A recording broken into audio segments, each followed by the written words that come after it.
Assalamualaikum warahmatullahi wabarakatuh. Selamat pagi anak-anak.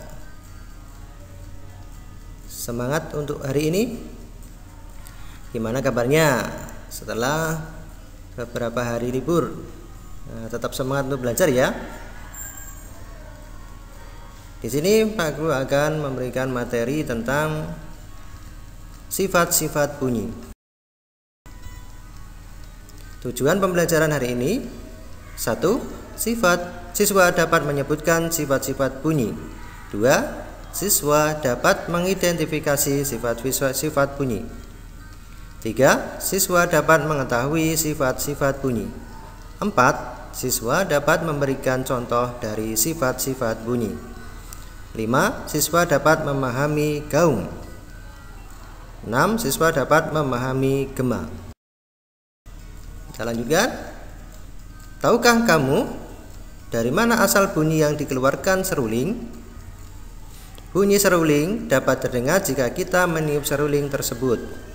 Pada dasarnya, bunyi dapat terdengar jika terdapat sumber bunyi yang bergetar, telinga yang dapat mendengar, dan benda yang menghantarkan bunyi ke telinga.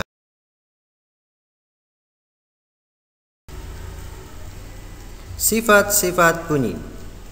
Sifat-sifat bunyi ada beberapa. 1. Bunyi dapat merambat melalui zat padat, zat cair, dan zat gas.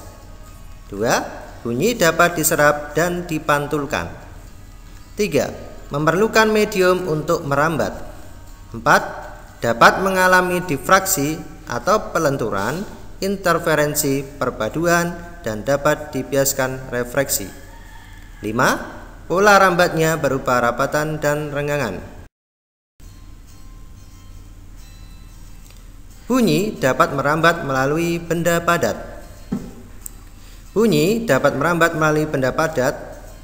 Perambatan bunyi melalui benda padat dapat terlihat dari kegiatan permainan bertelepon dengan menggunakan benang. Bunyi dapat merambat melalui benda cair. Bunyi dapat merambat melalui benda cair, yaitu dengan menempelkan telinga kita di dalam ember yang berisi air, kemudian ember tersebut dipukul. Maka kita akan mendengar suara pukulan. Bunyi dapat merambat melalui udara. Pernahkah kamu mendengar bunyi petir? Tentu kalian pernah mendengarnya. Suara petir yang sangat keras terdengar ke seluruh daerah yang sedang hujan.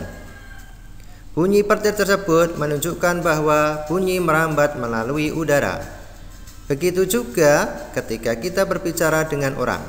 Suara kita merambat melalui udara dan masuk ke telinga orang yang sedang berbicara dengan kita, hingga orang tersebut dapat mendengar suara kita. Begitupun sebaliknya. Bunyi dapat diserap dan dipantulkan. Bunyi dapat mengalami pemantulan atau refleksi. Ini karena bunyi merupakan gelombang longitudinal. Ketika merambat ke tempat lain, bunyi dapat mengenai benda-benda di sekitarnya. Bunyi yang mengenai permukaan suatu benda dapat dipantulkan atau diserap. Jika bunyi mengenai dinding akan dipantulkan. Oleh karena itu, bunyi tersebut mengalami pemantulan. Biasanya benda yang keras, rapat, dan mengkilat bersifat memantulkan. Berdasarkan jarak sumber bunyi dan dinding pemantul, maka bunyi pantul dapat dibedakan menjadi 3 jenis, yaitu 1. Bunyi pantul memperkuat bunyi asli. Biasanya terjadi pada keadaan antara sumber bunyi dan dinding pantul jaraknya tidak begitu jauh, sekitar kurang dari 10 meter. 2. Gaung. Gaung adalah bunyi pantul yang terdengar kurang jelas atau tidak sejelas bunyi aslinya. Gaung terjadi karena bunyi pantul bercampur dengan bunyi asli. Gaung biasanya terjadi pada jarak antara 10 sampai 20 meter. Gema. Gema adalah bunyi pantul yang terdengar setelah bunyi aslinya. Gema terjadi jika jarak antara sumber bunyi dan dinding pemantul bunyi cukup jauh.